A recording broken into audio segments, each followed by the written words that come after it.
ma'am, may buntag. Maayong buntag pud, ma'am. So ma'am, naroon ako'y mga pangutana labot sa inyong sarili, pati na pod sa institusyon na imong ginapuy-an. Sige ma'am, may problema. Ako di ay si Melinda Rosalim Luag, 24 years old. Pero tawag po nila sa kuha kanunay kay Rosa. Isa ko sa nagapuyo sa institusyon na tawag sa Kadab.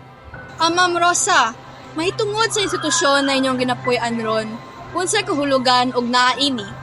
Ang meaning dahil sa Kadab, samahan ng may iba't ibang kakayahan sa Davao.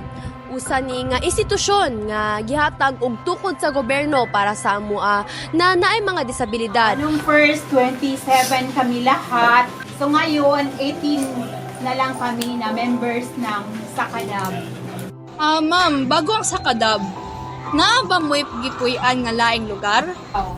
Originally, galing kami sa Our Lady of Victory, yung charitable institution for physically handicapped na tinitirahan namin before doon sa taas. Tapos, dumating yung time na kailangan na namin mag-move out dahil overstaying na kami doon. So, ang ginawa namin, nag-create kami ng group dahil ayaw na namin mag-uwi sa aming hometown dahil hindi accessible para sa amin ang aming mga bahay doon. So, naghingi kami ng assistance from the city government of Davao para mabigyan kami ng shelter na kagaya din ng Our Lady of Victory. Ma'am, unsa pod ning mga hilig o abilidad na imong or inyong ginabuhat? Daghan-daghan pud gitahig o ginabaligya kauban na diri ang mga handicrafts, nagabake og luto pud mi og pagkaon para sa amo ang bakery. Napod mi sari-sari store. Kining tanan among mga produkto isa ni sa main source of income para sa among mga maintenance, pagkaon ug gamit. Pero gamay ra kayo mo kita sa among mga negosyo. Kana pud ang reason nga excited jud mi nga maka-collaborate sa Ateneo. Aron dili lang mud ako ang among institusyon, ang amo pong mga kaalaman sa pagnegosyo gikan sa mga kahiligan o kasinatian sa mga batan-on ron. Daghan tawo ang gaingon na dili daw na mo kaya mabuhi og kamera usa. Wala daw mi abilidad magbuhat og mga ing-ani ug ing-ana. Dili sad patas ang pagtrato sa amwa kay naa daw mi disabilidad. Sa tinuod lang sakit og lisod man jud ma'am, pero kayanon ra. Pero magpadayon na pud mi ma'am kay makitan man jud namo ang suporta nga nagapalibot sa amua ug permi lang pud namo ginabutang sa among mga hunahuna nga normal lami nga mga tao nga nasa normal nga kinabuhi. Magandang hapon po ate. Kayo po si... Magandang hapon po. Ako nga pala si Rian Babia, at isa po ako estudyante sa Ateneo.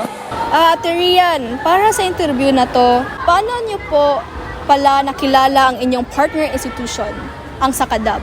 Nagkaroon po kami ng community profiling. Bumisita kami sa Sakadab, doon sa tugbok na kung saan nakipag-usap kami sa mga miyembro at personal namin kasaksihan ang mga pangangailangan at ang mga suliranin hinaharap nila tulad ng problema sa mga sirang insulated roofs. Ate, ano po ang pangunahing problema na nais ninyong tugunan at paano niyo po ito simulang solusyonan? Ang pinakagusto po naming matulungan ay ang pagpapalago sa kanilang mga negosyo. Nakita namin na hindi sapat ang kinikita mula sa kanilang mga handicrafts, bakeries, at sari-sari stores. Kaya nag-organize kami ng isang workshop at livelihood program na tumutulong sa kanila na mapapabuti ang kanilang mga kasanayan para sila'y mas maging self-sufficient.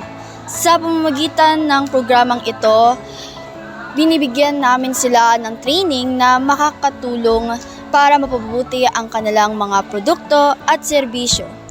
Akitin ang mas maraming customers at sa huli ay para madagdagan ang kanilang mga kita. Pakigduyog. Isang salitang Cebuano na nangangahulugang accompaniment sa wikang Ingles. Sa Ateneo, lalong-lalo na sa Baitlang Siyam, binibigyang diin natin ang kahalagahan ng salitang ito sa pamamagitan ng pagiging matapat o consensus sa lahat ng ating mga kilos at desisyon. Nagpapahiwatig ito ng malalim na ugnayan sa isang patuloy na nagbabagong kapaligiran. Ito ang tunay na sagisag ng ating pagiging Atenista. Ang buong pusong pagpapakita ng konsensya at pagpapanatili ng iba't ibang mga pagpapahalagang Atenista. Handa at kayang umangkop sa anumang pagsubok na ating haharapin sa bawat pintig ng ating paglalakbay.